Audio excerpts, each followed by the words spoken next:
I will be reading off of a script that I prepared a couple days ago. I'm not used to presenting, and it's been a while since I have, so I will probably be looking to the side most of the time. I'm going to try my best to look here. I also am very anxious, so it is understandable to why. Anyway, I also want to apologize for any background noise. I tried to isolate myself into the quietest room, but I can't promise that it will be 100% quiet, so thank you for bearing with me. Also, big trigger warning, there is mentions of abuse, suicide, self-harm, and hints of pedophilia.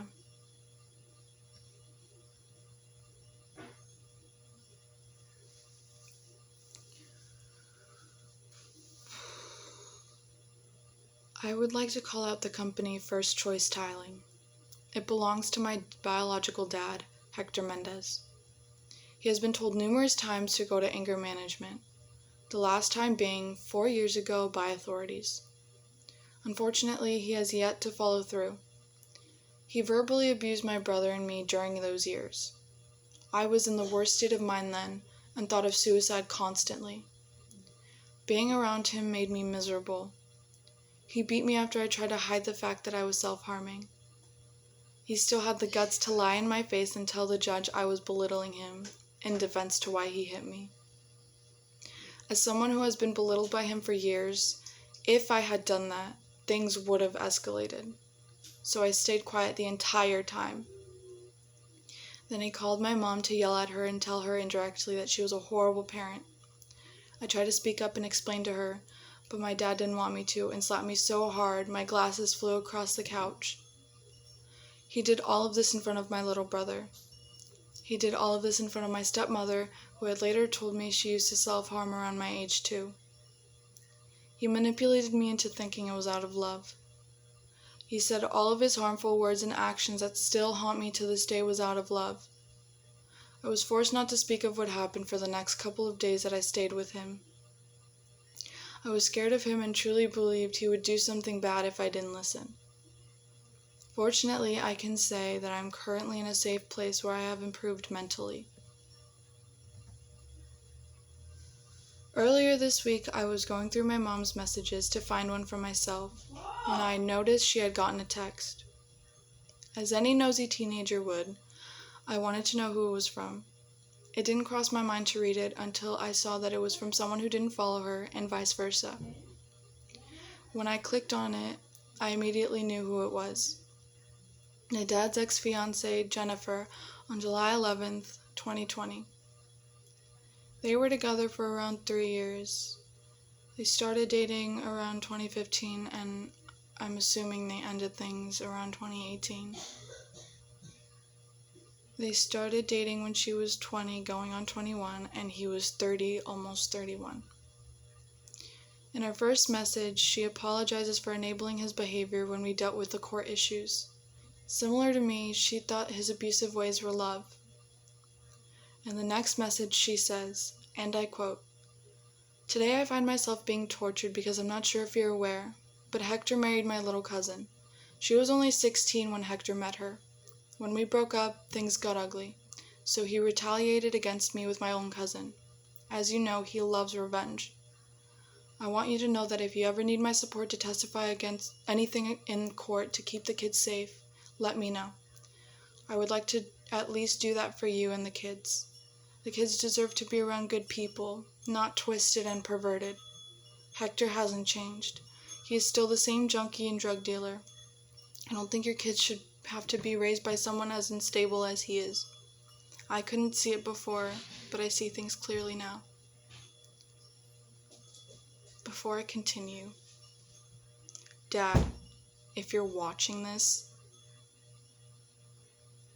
I'm 16.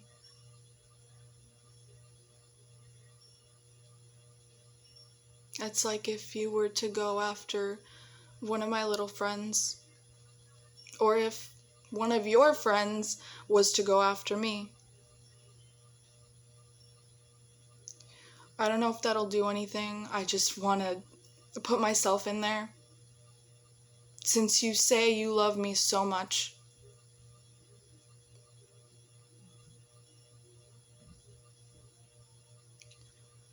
I would like to mention that on December 9th of 2018, I received a message from my cousin Nadia. She informed me that my dad was having problems with Jenny. She said, and I quote, "He's having problems with Jenny. They broke up and Jenny is in the hospital, where people want to kill themselves." And with that, he has made 2 people go as far as considering suicide because of his behavior.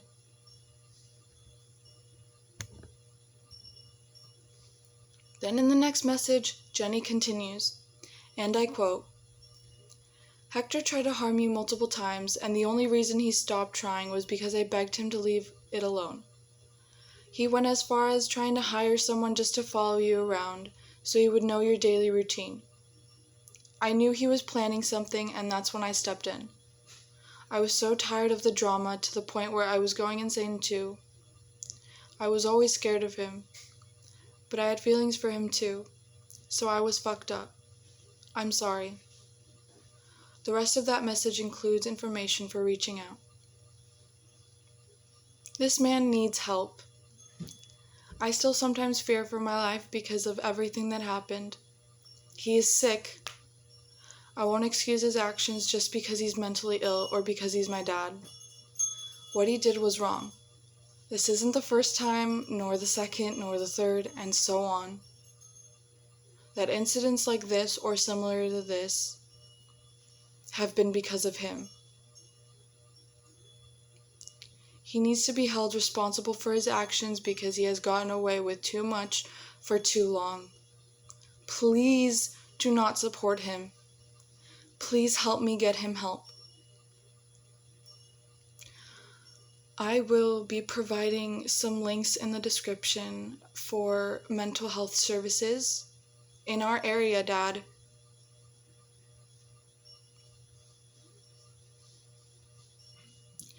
Please click on them. I want you to get better because I love you. And because I know there is a good person deep down in you. I've seen it. And I want everybody else to see it. And I really, really want you to see it and show it.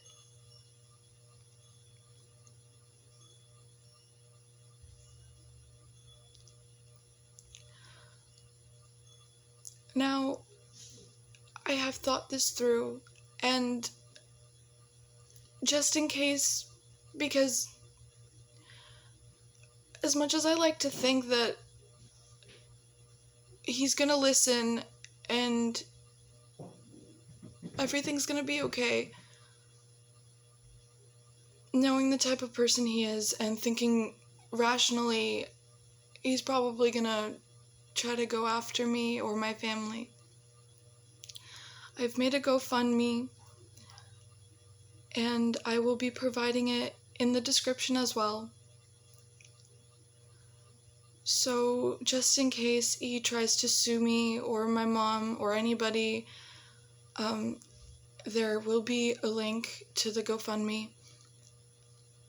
But if he doesn't, then all that money will be going towards his mental health, providing him with the first steps, because I really do want him to seek help, and I want to help him in any way that I can. And knowing that he is very stubborn and quite stingy, I would at least like to do this for him. Thank you for listening.